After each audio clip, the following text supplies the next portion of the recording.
পাক বলছেন ওয়ানজির আশীরাতাকাল আকরাবিন, তোমার নিকটবর্তী যারা আছে তাদেরকে তুমি আল্লাহর ভয় দেখাও।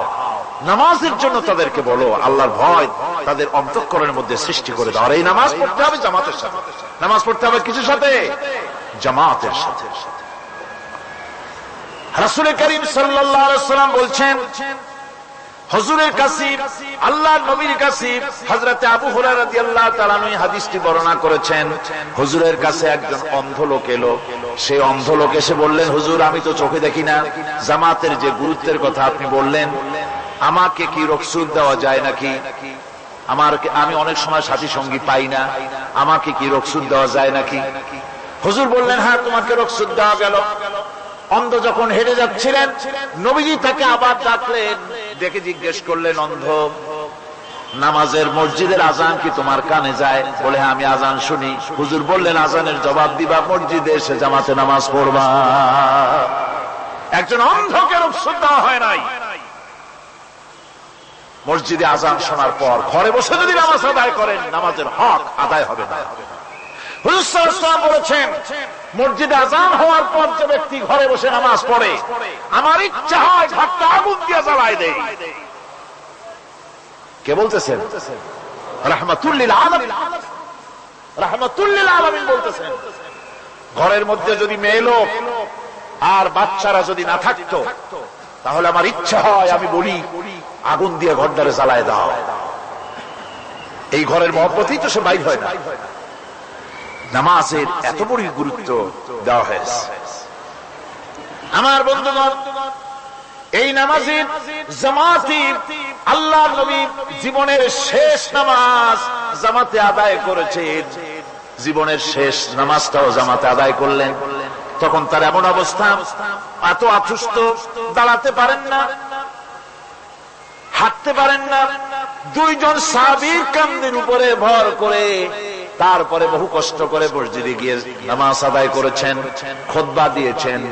বললেন, খুতবা দিতে গিয়ে বললেন, আজ থেকে মসজিদে নববীর চতুর্দিকের সকলের দরজা বন্ধ হয়ে যাবে, শুধু আবু বকরের দরজাটা খোলা থাকবে। আল্লাহর নবী বললেন, আল্লাহ রাব্বুল আলামিন এই পৃথিবীতে তার এক বান্দাকে জাগতিক সব সম্পদ দিতে চেয়েছিলেন, কিন্তু সে বান্দা সব জাগতিক সম্পদকে উপেক্ষা করে মাবুদের সঙ্গে দেখা করা বেশি জরুরি, বেশি পছন্দ মনে করেছেন। এতটুকুন কথা নবীজি বললেন, কেউ কিছু বুঝলো না। হযরতে আবু বকর রাদিয়াল্লাহু তাআলা আনহু হুজুরের এই কথা শুনে কাঁদতে কাঁদতে তিনি অস্থির হয়ে যাচ্ছেন। সাহাবীরা চিন্তা করলেন, হুজুর কান্না কার কথা বলেছেন, তাতে কান্নার কি আছে? বয়োবৃদ্ধ, জ্ঞান বৃদ্ধ হযরতে আবু বকর রাদিয়াল্লাহু তাআলা আনহু বুঝতে পেরেছেন, এই পৃথিবীর সব সম্পদ তো আল্লাহ হুজুরকেই দিতে চেয়েছিলেন। তিনি সমস্ত সম্পদকে উপেক্ষা করে তার মাবুদের সঙ্গে দেখা করার জন্য প্রস্তুতি নিয়েছেন। তার মানে হলো আল্লাহ নবী বিদায় হয়ে যাবেন, আমরা নবী থেকে এতিম হয়ে যাব। নবীজি ঘরের মধ্যে প্রবেশ করলেন, প্রচন্ড জ্বর এলো। এই প্রচন্ড জ্বর নিয়ে তিনি শুয়ে আছেন, কখনো বেহুশ কখনো হুশ। এর মধ্যে সারা আজান হয়ে গেল। সাহাবীরা বহুক্ষণ অপেক্ষা করে হযরত আবু বকরের ইমামতিতে নামাজ শুরু করলেন। হুজুরের হুশ এলো, প্রশ্ন করলেন, আয়েশা রে এখন কোন সময়? হযরত আয়েশা বলেন, ইয়া রাসূলুল্লাহ, মসজিদে নববীতে নামাজ শুরু হয়ে গেছে। সাহাবীরা অনেকক্ষণ অপেক্ষা করে আমার বাবার ইমামতিতে নামাজ পড়তেছে সবাই, কিন্তু সাহাবীরা কেঁদে কেঁদে নামাজের মধ্যেই কাঁদতে কাঁদতে অস্থির হয়ে যাচ্ছে। তাদের মনের ধারণা হয়েছে নবীজির পেছনে নামাজ পড়ার কিসমত থেকে তারা মাহরুম হয়ে গেল। নবীজি বলেন, আয়েশা দরজা খুলে দাও আর আমার মাথাটা একটু উঁচু করে ধরো, আমি একটু নামাজের দৃশ্যটা দেখি। দরজা খুলে দেওয়া হলো, নবীজির মাথা উঁচু করে ধরা হলো। নামাজের জামাতের দৃশ্য দেখে নবীজি আবার শুয়ে পড়লেন। হযরত আয়েশা লক্ষ্য করে দেখেন নবীজির দুই চোখের কোণা দিয়া পানি পড়তেছে। মা আয়েশা জিজ্ঞেস করেন, ইয়া রাসূলুল্লাহ, নামাজের দৃশ্য দেখে চোখে কেন পানি এলো? হুজুর বলেন আয়েশা রে, এটা কোনো দুঃখের পানি নয়, এটা তৃপ্তির পানি। এই যে জামাত নামাজ পড়তেছে লোকেরা, এই জামাত কায়েমের জন্য তায়েফের ময়দানে অনেক রক্ত আমার ঝরেছে, উহুদের ময়দানে দান্দার মুবারক শহীদ হয়েছে, সাহাবায়ে কেরাম জীবন দিয়েছে। এই যে জামাত আমি দেখতে পেলাম, ভবিষ্যতের একটা ছবি যেন চোখে ধরা পড়লো। আমার মনে হলো কিয়ামত পর্যন্ত এই পৃথিবীতে আমার যত উম্মত আসবে তারা এইভাবে করে জামাতে নামাজ আদায় করবে। নবীজি মাথার কাছে মালাকুল মউত যখন এসে গেছেন, আমার ভাইরা, এই পৃথিবীতে যত নবীরা এসেছিলেন মৃত্যুর সময় সমস্ত নবীরা শেষ কথা যেটা বলেছেন, হাদিস, সমস্ত নবীরা উম্মতের জন্য মৃত্যুর মুহূর্তে শেষ কথা যেটা বলেছেন সেটা হলো আসসালাত, আসসালাত, নামাজ, নামাজ। আমার নবী যখন বিদায় হয়ে যান, বিদায় মুহূর্তে মেয়ের কথা বললেন না, কলিজার টুকরা নাতির কথা বললেন না, জামাইয়ের কথা বললেন না, স্ত্রীর কথা বললেন না, মৃত্যুর সময় শেষ কথা বললেন আসসালাত, আসসালাত ওয়া মা মালাকাত আইমানুকুম, নামাজ, নামাজ, আমার উম্মতেরা নামাজ, আমার উম্মতেরা নামাজ ছেড়ে দিও না, নামাজ। যেই নবী উম্মতের জন্য এত কাঁদলেন, নামাজের জন্য এত কথা বলে গেলেন, আল্লাহ রাব্বুল আলামিন নামাজের জন্য এত নির্দেশ করলেন, নবীজি ইন্তেকালের সময় নামাজের কথা বলে দিলেন, সেই মুসলমান আজ নামাজ আদায় করে না, নামাজ পড়ে তো নামাজ শুদ্ধ হয় না। হযরতে হুযায়ফা রাদিয়াল্লাহু তাআলা আনহু, তিনি একবার ইয়েমেন সফর করেছিলেন, এক মসজিদে নামাজ পড়লেন, একজনকে তিনি নামাজ পড়তে দেখলেন, নামাজ পড়তে দেখে তিনি অপেক্ষা করলেন, লোকটার নামাজ হয়ে যাওয়ার পর তিনি প্রশ্ন করলেন, আল্লাহর বান্দা, তুমি কতদিন এরকমের নামাজ পড়তেছো? তিনি বললেন, প্রায় 40 বছর তো হবে আমি এরকম নামাজ পড়তেছি। হযরতে হুযায়ফা বলেন, তুমি কি আমারে চেনো? কয়, না, চিনি না। হযরত হুযায়ফা বললেন, আল্লাহর বান্দা শোনো, আমি হচ্ছি আল্লাহর নবী মুহাম্মদুর রাসূলুল্লাহ সাল্লাল্লাহু আলাইহি ওয়াসাল্লামের সাহাবী হুযায়ফা। ও আল্লাহর বান্দা, তুমি যেভাবে নামাজ পড়েছো এইরকম যদি 40 বছর নামাজ পড়ে থাকো, আল্লাহর কসম করে বলি, নবীজি যে নামাজ শিখাইছেন তোমার সে নামাজ হয় নাই,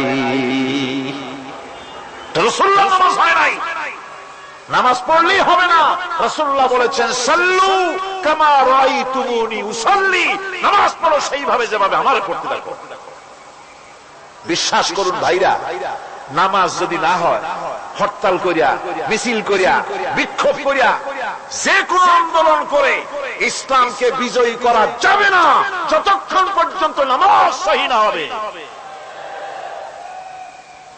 নামাজ হচ্ছে ফাউন্ডেশন, নামাজ নাই কিচ্ছু নাই। ঠুকঠাক করে দুইটা সেজদা দিয়ে উঠে যাবেন, আপনার ইসলামী আন্দোলনের 4 পয়সার দাম নাই। নামাজ আগে, জিহাদের ময়দানেও নামাজ, যেখানে আছেন ওখানেই নামাজ পড়তে। নামাজ, নামাজ, এই নামাজ হচ্ছে মুসলমানদের সবচেয়ে বড় জিনিস। নামাজ হয় না, নামাজ যত পড়া হয় অধিকাংশ নামাজ হয় না। নামাজের ভিতরে তাদিল আর কাম, তাদিল করা ওয়াজিব। যতক্ষণ দাঁড়িয়ে থাকবেন, রুকুতে থাকবেন, যতক্ষণ দাঁড়ায় থাকবেন ততক্ষণ, অন্তত এক তাসবিহ পরিমাণ তো বটেই। যদি তা না হয়, রুকুত থেকে দাঁড়ালেন, সেজদায় চলে গেলেন, ওয়াজিব তরক হলো। সো সেজদা দিলেন না, নামাজ ফাসিদ হয়ে গেল, নষ্ট হয়ে গেল। এটা পাগলামি না। নামাজ সহিভাবে আদায় করতে হবে। নামাজ থেকে দাঁড়াবেন, রুকুত থেকে দাঁড়ায় গেলেন, বলবেন রব্বানা লাকাল হামদ, রব্বানা লাকাল হামদ হামদান কাসীরান তাইয়্যিবান মুবারাকান ফীহি। একজন সাহাবী এই দোয়াটা পড়ছিলেন। নামাজ শেষ করে আল্লাহর নবী প্রশ্ন করলেন, নামাজের ভিতরে অতিরিক্ত এই কথাগুলি কে বলেছো? সাহাবী ভয় পেয়ে গেলেন। ভয় ভয় তিনি বললেন, হুজুর আমি বলেছি। হুজুর বললেন, তুমি জানো না আমি নবী, তুমি নবী না, আমি যা দেখি তুমি দেখতে পাও না। তুমি যখন এই দোয়াটা পড়তেছিলে আমি লক্ষ্য করেছিলাম আল্লাহর রহমতের ফেরেশতারা প্রতিযোগিতা করতেছিল তোমার আমল নামায় কে কত বেশি নেকি লিখবে। রুকুতে দাঁড়ায়া এটা পড়বেন, সেজদায় চলে যাবেন, দুই সেজদার মাঝখানে ততক্ষণ বসে থাকবেন যতক্ষণ একটা সেজদার ভিতরে ছিলেন, পড়বেন আল্লাহুম্মা গফিরলি ওয়ারহামনি ওয়াহদিনি ওয়াআফিনি ওয়ারযুকনি। নামাজের মধ্যে দোয়া করতেছেন, আল্লাহ আমারে ক্ষমা করে দাও। এসব দোয়া সব হুজুরের। আমাকে ক্ষমা করো, আমাকে হেদায়েত দাও, আমাকে সুস্থ করো, আমাকে রহম করো, আমাকে রিজিক দাও। সুবহানাল্লাহ। নামাজের ভিতরে দোয়া কবুলের সময়, নামাজের সিজদার ভিতরে দোয়া কবুল হয়। এইভাবে করে রাসূল করিম সাল্লাল্লাহু আলাইহি ওয়াসাল্লামের নামাজটা কেমন হাক্কানি উলামাদের কাছ থেকে জেনে নেবেন। যেহেতু হুজুর বলেছেন সাল্লু কামা রাআইতুমুনি উসাল্লি, নামাজ পড়ো সেইভাবে যেভাবে আমাকে পড়তে দেখো। মদিনায় হিজরত করার পর রাসূলুল্লাহ সাল্লাল্লাহু আলাইহি ওয়াসাল্লাম কাফেরদের সাথে অনেকগুলো যুদ্ধে লিপ্ত হয়েছিলেন। তার মধ্যে উহুদের যুদ্ধে তিনি তার আপন চাচা হযরত হামজা রাদিয়াল্লাহু তাআলা আনহুকে হারান। ওয়াহশীর হাতে নির্মমভাবে শহীদ হন তিনি। ওয়াহশী পরবর্তীতে অনুতপ্ত হন। আসুন শুনি সে কাহিনী। হুজুর সাল্লাল্লাহু আলাইহি ওয়াসাল্লাম ফতহ মক্কার দিনে সকলকে ক্ষমা করে দিয়েছিলেন, কিন্তু 5 জন নারী আর 6 জন পুরুষ সম্পর্কে বলেছিলেন এদেরকে যেখানে পাও সেখানে হত্যা করো। এর মধ্যে ওয়াহশী একজন। ওয়াহশী বুঝতে পেরেছি মুহাম্মদ সাল্লাল্লাহু আলাইহি ওয়াসাল্লাম আল্লাহর রহমত, করুণার নবী, দয়ার নবী, তার কাছে যদি আমি যেতে পারি তাহলে তিনি আমার সম্পর্কে যদি তার সামনে যেতে পারি তাহলে তার কঠোর মনোভাব আমার প্রতি নরম হয়ে যাবে। এই মনে করে সাহাবায়ে কেরামদের চোখ এড়ায়া তিনি হুজুরের সামনে গিয়ে হাজির হয়ে গেলেন। হুজুর তাকে দেখি বললেন, তোমার নাম না ওয়াহশী? তিনি বললেন, হ্যাঁ আমার নাম ওয়াহশী। হুজুর বললেন, তুমি আমার চাচাকে শহীদ করেছো? ওয়াহশী বললেন, জাহালাতের কারণে তা করেছি। হুজুর বললেন, কেমনে শহীদ করেছো আমার চাচাকে, আমার একটু শোনাও। ওয়াহশী বলতে লাগলেন, আমি বল্লম দিয়ে হযরতে হামজার শরীরকে এফোড় ওপড় করে দিয়েছি, তারপরে তার বুককে খঞ্জর দিয়ে ফেরে বুকের ভিতর থেকে কলিজাটা বের করে নিয়ে আমি হাতে দিয়ে দিয়েছি হেন্দাই কলেজা চিবিয়ে চিবিয়ে খেস। রাসূল পাক সাল্লাল্লাহু আলাইহি ওয়াসাল্লাম হাদিস শরীফে এসেছে, ওয়াহশীর বর্ণনা যখন তিনি শুনতেছিলেন রাসূলের চোখ থেকে তখন পানি পড়ে দাড়ি মোবারক ভিজে ভিজে পড়তেছিল। ঘটনা শোনার পর রাসূলুল্লাহ বললেন, ওয়াহশী তুমি কি চাও? ওয়াহশী বললেন, আমি ইসলাম কবুল করতে চাই। হুজুর তাকে মুসলমান বানালেন। বললেন, তুমি মুসলমান হলে কিন্তু সব সময় তুমি আমার সামনে আসবে না, তার কারণ তোমাকে দেখলে পরে আমার মনের ভিতরে আমার চাচার কথা মনে উঠে যাবে। আমি আমার আব্বাকে পাই নাই, আব্বার স্নেহ যত্ন আমার কিসমতে তেমন হয় নাই।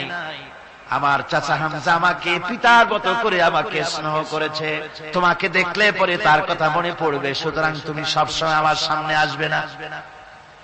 ওয়াহশী সেদিন শপথ নিয়েছিলেন, রব্বুল আলামিন আমি জাহালাতের কারণে যেই বল্লম দিয়ে ইসলামের একজন শ্রেষ্ঠ সন্তানকে আমি শহীদ করে ফেলেছিলাম, আমি বুঝতে পারি নাই, ওই বল্লমটা আমি হেফাজতে রেখে দিয়েছি। তুমি আমার এই দোয়া মঞ্জুর করো, আমি যেন এই বল্লম দিয়ে এই পৃথিবীর নিকৃষ্ট ইসলামের কোন দুশমনকে যেন আমি শেষ করে দিতে পারি। আল্লাহ পাক দোয়া তার মঞ্জুর করে নিলেন। মুসাইলামা কাযযাবের বিরুদ্ধে হযরত আবু বকর সিদ্দিক রাদিয়াল্লাহু তাআলা আনহু যে বাহিনী পাঠালেন, হযরত ওয়াহশী সেই বাহিনীর মধ্যে ছিলেন। আর তিনি সেই বল্লমটা দিয়ে, যে বল্লম দিয়ে তিনি হযরত হামজাকে শহীদ করেছিলেন, সেই বল্লমটা দিয়েই ইসলামের নিকৃষ্ট শত্রু মুসাইলামা কাযযাবকে দুনিয়া থেকে তিনি বিদায় করে দিলেন। আমার ভাইরা, রাসূল পাক সাল্লাল্লাহু আলাইহি ওয়াসাল্লামের ইন্তেকালের পর এ পর্যন্ত নবুয়তের যারা দাবি করেছে এক হিসাবে জানা গেছে 28 জন দাবি করা হয়ে গেছে। রাসূল বলেছেন আমার পরে 30 জন মিথ্যাবাদী নবুয়তের দাবি করবে। কতজন করবে? হয়ে গেছে, বাকি আছে কত?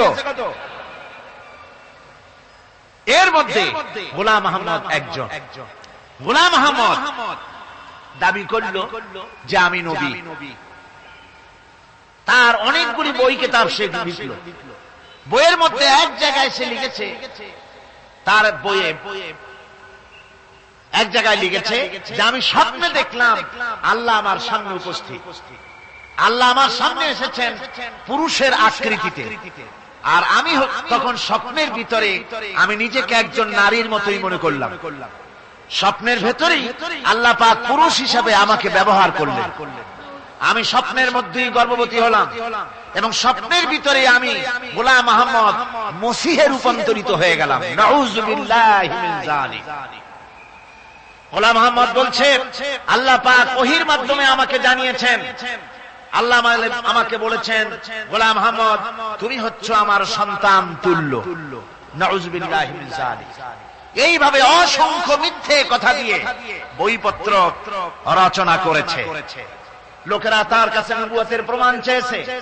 আসলে শরীয়তের বিধান হচ্ছে হুজুরের পরে যদি কেউ নবুয়তের দাবি করে তাহলে তাকে সে নবী কিনা এর কোন প্রমাণ তার কাছে চাওয়াও জায়েজ নাই। যেহেতু প্রমাণ চাইতে গেলে বোঝা যায়, সন্দেহ হয় কিছুটা প্রমাণ দিতে পারলে তাহলে সে নবী হবে। কথা বুঝতে পেরেছেন? এই জন্য রাসূলের পরে যদি কেউ নবুয়তের দাবি করে তাহলে তার কাছে নবুয়তের দাবির কোন প্রমাণও চাওয়া যাইবে না। বিনা প্রমাণে রাসূলের পরে নবুয়তের দাবি যেই করবে সে কি হবে? জোরে বলেন কি হবে? কাফের হয়ে যাবে। দুনিয়ার সমস্ত উলামা, সমস্ত মুহাদ্দিস, সমস্ত মুফাসসির, দুনিয়ার সমস্ত মুফতি সব একমত, কোন দ্বিমত নাই, গোলাম আহমদ কাদিয়ানী কাফের। তার অনুসারীরাও তার জামানায় মাওলানা আতাউল্লাহ শাহ বুখারী রাহমাতুল্লাহ আলাইহি তার সঙ্গে একটা বহস হলো। যেহেতু গোলাম আহমদ বলেছিল যে আমার এই 40 দিনের মধ্যে কেউ প্রতিবাদ করুক যেগুলি আমার ওহী নয়। হযরতে মাওলানা আতাউল্লাহ শাহ বুখারী রাহমাতুল্লাহ আলাইহি সেই যুগের একজন শ্রেষ্ঠ আলিম, তিনি বললেন আমি তোমার কাছে কোনো প্রমাণ চাই না তুমি নবী কিনা। আমি জানি তুমি মিথ্যাবাদী, তবে তোমাকে বলতে হবে তুমি এই শক্তি কোথায় পেলে। গোলাম আহমদ বলল কোরআন শরীফই আছে আমার এই শক্তির উৎস।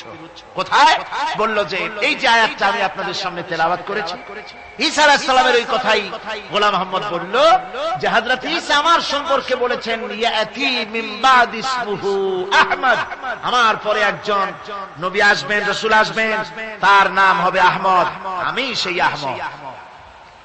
মাওলানা আতাউল্লাহ বুখারী বলছেন তোমার নাম তো আহমদ না, তোমার নাম হচ্ছে গোলাম আহমদ।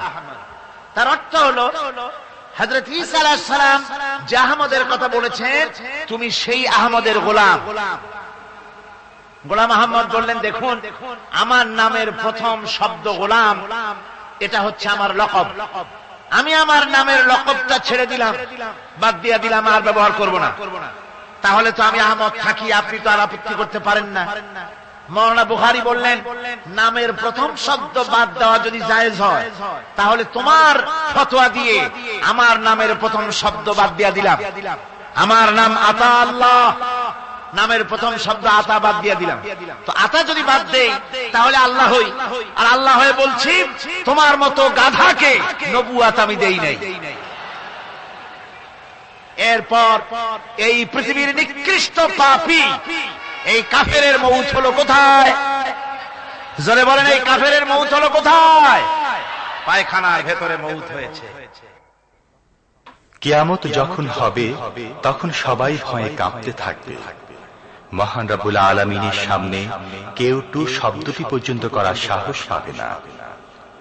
দুনিয়ায় যত নবী পয়গম্বর এসেছিলেন তারাও সে সময়ে ভয়ে চুপ থাকবেন।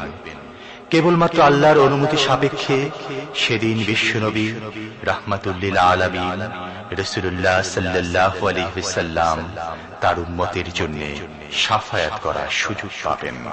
কিয়ামতের দিন 50,000 বছর মানুষেরা হাসরের ময়দানে দাঁড়িয়ে থাকবে।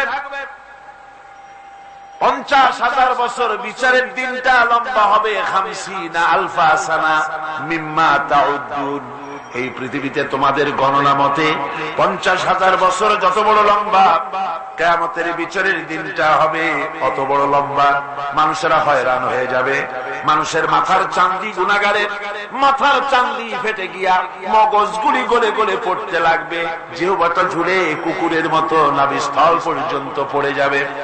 সারা ময়দানে পানি পানি বলে চিৎকার হতে লাগবে। মানুষেরা বিভীষিকাময় দৃশ্য দেখে হয়রান হয়ে যাবে, ভয়ের চোটে কলিজা গলার কাছে চলে আসবে, কোনো উপায় নাই। মানুষেরা হয়রান হয়ে গিয়ে হযরত আদম আলাইহিস সালামের কাছে যাবেন, আল্লাহর কাছে একটু সুপারিশ করেন আমাদের বিচার হয়ে যাক। হযরত আদম বলবেন আমার দ্বারা সম্ভব নয়, আমি নিজে আল্লাহর এক হুকুমকে ভঙ্গ করেছিলাম, জানি না আল্লাহ রাব্বুল আলামিন আমার সাথে আজকে কি ব্যবহার করেন। মিয়া সাহেব মাথা খাটা, বুদ্ধি খাটা, চিন্তা করেন আকল দিয়ে, বিবেক দিয়ে। আবাল বাশার আদম আলাইহিস সালাম আল্লাহর দরবারে কথা বলতে সাহস পাবেন না। বলবেন নূহের কাছে যাও, নূহ আলাইহিস সালাম বলবেন আমি পারবো না। ইব্রাহিমের কাছে চলে যাও, ইব্রাহিম আলাইহিস সালাম বলবেন আমিও পারবো না। সকলে এক এক অজুহাত দিবেন। বলবেন যাও মুসা আলাইহিস সালামের কাছে, তিনি বলবেন আমিও পারবো না। যাও ঈসা আলাইহিস সালামের কাছে, হযরত ঈসা বলবেন আমি তো পারবোই না, কারণ গোটা পৃথিবীর শত শত কোটি নাসারা আমারে আল্লাহর ছেলে বলেছে, আমি তো তাদেরকে কথা বলতে পারি নাই, জানি না আজই হাসরের ময়দানে আল্লাহ রাব্বুল আলামিন আমার সাথে কি ব্যবহার করেন। তবে আমি একটা পরামর্শ দিতে পারি, আল্লাহ রাব্বুল আলামিনের দরবারে আজকে কেবল কথা বলতে পারবেন বিশ্ব নবী জনাবে মুহাম্মদুর রাসূলুল্লাহ সাল্লাল্লাহু আলাইহি ওয়াসাল্লাম। হাসরবাসীরা তার কাছে যাবে, নবীজি মাকামে মাহমুদ আল্লাহর দরবারে সেজদায় পড়ে যাবেন। এই সেজদায় কত কাল চলে যাবে আল্লাহ পাক ভালো জানেন। সেজদায় পড়ে শুধু কাঁদতেই থাকবেন। রব্বুল আলামিন বলবেন হাবিব মাথা উঠান, আপনার দরখাস্ত আমি আল্লাহ রব্বুল আলামিন মঞ্জুর করে নেব। সুবহানাল্লাহ ওয়া বিহামদিহি।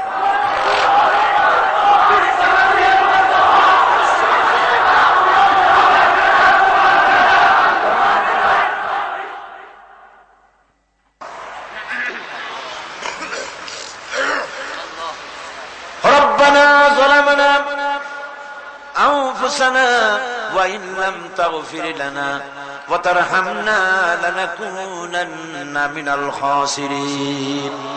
সবাই পড়েন আমার সাথে, রব্বানা যালামনা আনফুসানা ওয়া ইন লাম তাগফির লানা ওয়া তারহামনা লানাকুনান্না মিনাল খাসিরিন। রব্বুল আলামিন লক্ষ লক্ষ জনতা নিয়ে ঢাকা শহরের প্রাণ কেন্দ্রে আউটার স্টেডিয়ামে পল্টনের ময়দানে কোরআন শরীফের 3 দিন তাফসীরুল কোরআন মাহফিলের শেষ দিনে গুনার বোঝা মাথায় নিয়ে কোরআন শরীফ সামনে নিয়ে আল্লাহ তোমার দরবারে ভিক্ষুকের মতো দুটি হাত আমরা তুলে ধরেছি।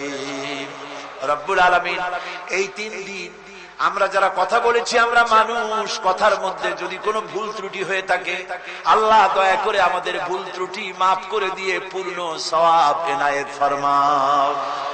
রব্বুল আলামিন তুমি দয়া করে এই 3 দিনের মাহফিলে যত সওয়াব দান করবা মেহেরবানি করে তা হাদিয়া স্বরূপ আমাদের বিশ্ব নবী কিয়ামতে আমাদের সুপারিশকারী আমাদের প্রিয় নবী রাহমাতুল লিল আলামিন জনাবে মুহাম্মদ রাসূলুল্লাহ সাল্লাল্লাহু আলাইহি ওয়াসাল্লামের রূহ মুবারকে পৌঁছায়া দাও। রাসূলের সাহাবী, তাবিন, তাবে তাবিন, সিদ্দিকিন, শুহাদা, আম্বিয়া আলাইহিস সালাম, আইম্মায়ে মুজতাহিদিন, সালফে সালিহিন, আকাবেরে দ্বীন, উলামায়ে মুতাকাদ্দিমিন, উলামায়ে মুতাআখিরিন, আসফিয়ায়ে কেরাম, तमाम পৃথিবীর মুমিন মুমিনাত যারা কবরে শুয়ে আছে আল্লাহ সকলের আরওয়ার পরে সওয়াব পৌঁছায়া দাও। রব্বুল আলামিন আজকের এই মাহফিলে আমরা লক্ষ লক্ষ মানুষ তোমার দরবারে হাত তুলে আমাদের আব্বা জানের কথা মনে পড়ে গেল। আমরা যারা আমাদের বাপ হারাইছি, আমাদের মামুনদের মধ্য থেকে, ভাইদের মধ্য থেকে আমরা যারা বাপ হারাইছি, আল্লাহ তুমি দয়া করে আমাদের বাপজানের কবরটাকে জান্নাতের টুকরা বানাইয়া দিও। আয় আল্লাহ তাআলা আমাদেরকে বড় করার জন্য, মানুষ করার জন্য কত স্বপ্ন দেখতো, কত কষ্ট করতো। ওই বাপজান চলে গেল, আর তো কেউ নাম ধরে ডাকে না, আর তো কেউ মাথায় পিঠে হাত বুলায় না। আল্লাহ বাপ জানজার বিদায় হয়ে গেল, বাবুদ গো কবরটাকে জান্নাতের টুকরা বানায়া দাও। আয় আল্লাহ তাআলা, আমাদের জনম দুঃখিনী মা, একটা অক্ষর মা, আর মনে হয় যেন তামাম পৃথিবীর সমস্ত মধু এই একটা অক্ষরের মধ্যেই তুমি দিয়ে দিয়েছো। 10টা মাস ধরে মায়ের পেটের ভিতরে বসে মাকে কষ্ট দিয়েছি, মায়ের পেটের ভিতরে হাঁটু দিয়া, মাথা দিয়া, পাও দিয়া গুতাগুতি করে মাকে কষ্ট দিয়েছি পেটের ভিতরে থেকে। ডেলিভারি করার সময় মা প্রচন্ড কষ্ট পেলেন। আয় আল্লাহ, তারপরে বুকের রক্ত চুষে চুষে বুকের দুধটা 2-2.5 বছর খেয়েছি। মায়ের কোলে থেকে মাকে পেশাব পায়খানা করে মায়ের কাপড় চোপড় নষ্ট করেছি। কোনদিন বিরক্ত হয়ে একটা আছাড় দেয় নাই, একটা থাপ্পড় মারে নাই। আয় আল্লাহ, ক্ষুধা পেটে মা খেতে বসেছে, মায়ের কোলে বসে বাচ্চা পায়খানা করেছে, মা রাগ করে ছেলেকে থাপ্পড় মারে নাই, ভাতের খাবারটা ঠেলে রেখে বাচ্চাটারে পায়খানা সাফ করে নিজে আবার কাপড় পাল্টাইয়া ছেলেটার মুখে চুমা দিয়া আবার খাইতে বসেছে। এইভাবে করে মাকে নির্যাতন করলাম। ওই মা যাদের বিদায় হয়ে গেছে, আল্লাহ মায়ের কবর জান্নাতের টুকরা বানাইয়া দাও। রব্বির হামহুমা কামা রব্বায়ানি সগীর। সবাই বলেন আমার সাথে, রব্বির হামহুমা কামা রব্বায়ানি সগীরা। আয় আল্লাহ, আমাদের মা বাপ যাদের বেঁচে আছে সুস্থ রাখো, ভালো রাখো, ইমানের সাথে রাখো, ইজ্জতের সাথে রাখো। আয় আল্লাহ, মায়ের ঋণ তো কিছুতেই শোধ করতে পারবো না। আমরা যদি আমাদের বুকের চামড়া দিয়া মায়ের পায়ের 1 জোড়া জুতা তৈরি করে দেই, মায়ের 1 ফোঁটা দুধের হক তো আদায় হবে না। আল্লাহ, মা যাদের মরে গেছে ওরাই বসে কি হারাইছে। আল্লাহ আমাদের মা যাদের বেঁচে আছে ভালো রাখো, সুস্থ রাখো। আপনারা দোয়া করেন আমার মাও সুস্থ।